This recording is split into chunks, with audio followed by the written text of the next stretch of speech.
Hey everyone, and welcome back to my channel, or if you're new here, my name is Josh, and in today's video I'm going to be reviewing the Bank of America Premium Rewards credit card. So I'll be going over the main features of this card, its pros as well as its drawbacks. So hopefully by the end of this video you should have a much better idea of whether or not this credit card is a good fit for you.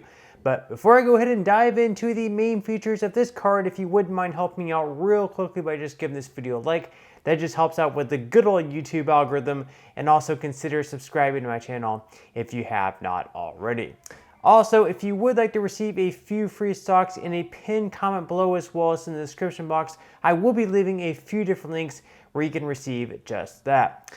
Okay, so diving right into the main features of the Bank of America Premium Rewards credit card. First off, we're going to be going over how much cash back you can earn with this credit card.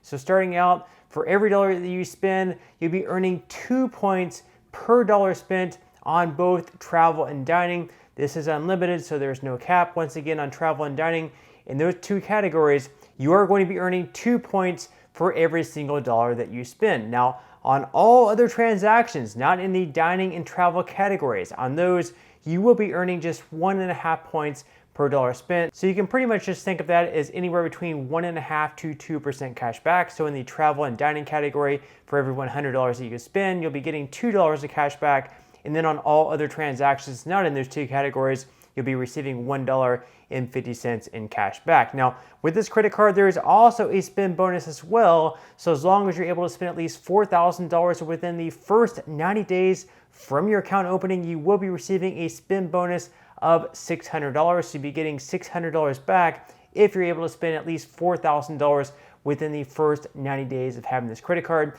which in my mind is a pretty good perk. That's one of the better spend bonuses out there on the market right now. Now, as far as redeeming your cash back, you will have a few different options. So the first option that you will have is redeeming into your Bank of America checking or savings account, which you can deposit in there. You can also ask for a statement credit to your credit card to reduce your balance. You can ask for gift cards, or you can use it in the Bank of America travel portal. Now, with this credit card, you're also going to be receiving some other pretty good perks as well as far as traveling goes. So you can receive up to $200 of travel statement credits with this card.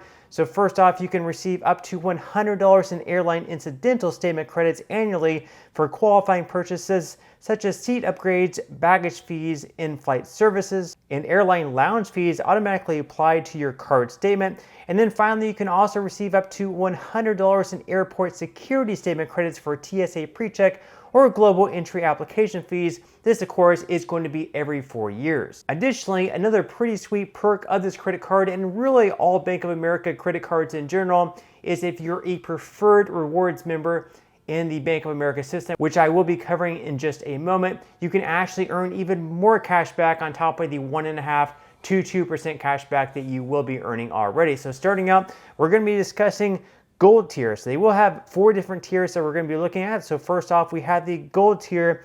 That is if you have a 3-month average daily balance within the Bank of America system, whether it's your checking account, savings, or Merrill Lynch investing account. If you have an average daily balance for 3 months of 20 to 50K, you will be receiving 25% more in cash back. Then we can look at the platinum tier here. That would be if you have an average 3-month balance of anywhere between $50,000 to $100,000. In that case, you will be earning 50% more in cash back. And then finally, the max you can earn is within the platinum honors tier. That is if you have $100,000 to $1 million, and that has to be your average 3-month balance within your Bank of America system. And in that case, you will be earning 75% more in cash back, which obviously is pretty significant. So first off, if you're within the gold tier, basically what that's going to mean is you're going to be receiving 2.5% cash back on travel and dining rather than just 2% cash back. And then it's going to be 1.875% cash back on everything else, as opposed to just 1.5% cash back. If you happen to fall within the platinum tier, you're actually going to be earning 3% cash back on travel and dining, and then 2.25% cash back on everything else.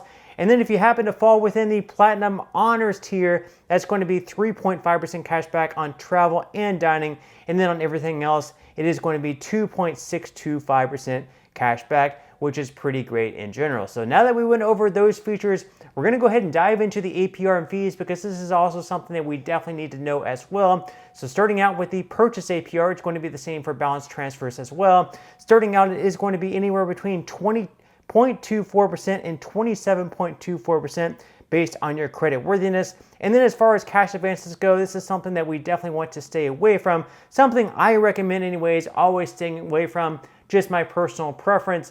Obviously that's up to you and this is not financial advice, but if you do happen to take out a cash advance, just know that the APR for those is going to be anywhere between 23.24 to 29.24% based on your credit worthiness.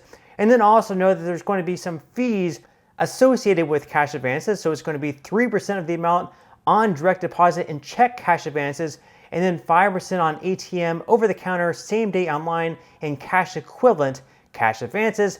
And then if you happen to do a balance transfer, which with this card, there's really no point in doing so because there's not like any special offers where you're gonna have a 0% intro APR. So really no point with this credit card doing a balance transfer. But if you happen to do so anyways, just know that the APR on your balance transfers is going to be 3% of the amount of your balance transfer. And then just to wrap up the fees real quickly, there are 3 more fees that we have to talk about. First off, for late payments, that fee is going to be $40. Thankfully, with this credit card, there is no foreign transaction fees. So if you do travel abroad, this is a credit card you can definitely take with you because there are no foreign transaction fees. This is a hidden plus because with a lot of other cards out there on the market, you're going to be paying a foreign transaction fee, usually right around 3%. So that is a pretty good perk if you do happen to travel internationally.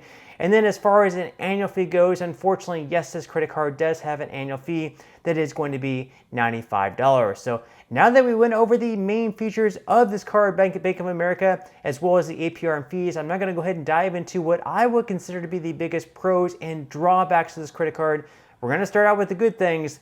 The first good thing, of course, is going to be that spend bonus of $600 as long as you're able to spend at least $4,000 within the first 90 days of your account opening. This is going to be a pretty huge plus.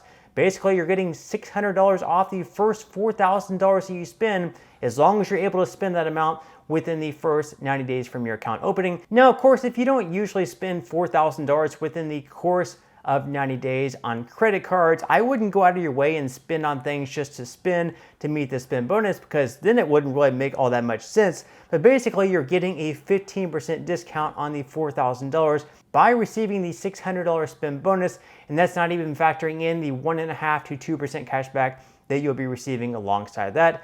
And then the second pro with this credit card, at least in my opinion, is the fact that there are no foreign transaction fees. Once again, that is sort of a hidden perk considering a lot of the other credit cards out there on the market do unfortunately have a foreign transaction fee. So those are the 2 big pros, at least in my eyes, as far as the Bank of America Premium Rewards credit card goes. Now, as far as the drawbacks go, starting out, of course, is that annual fee of $95. None of us really like to pay an annual fee with this credit card. Every single year, you will have an annual fee of $95. So you have to sit down and figure out whether or not paying $95 every single year is really going to be worthwhile for you.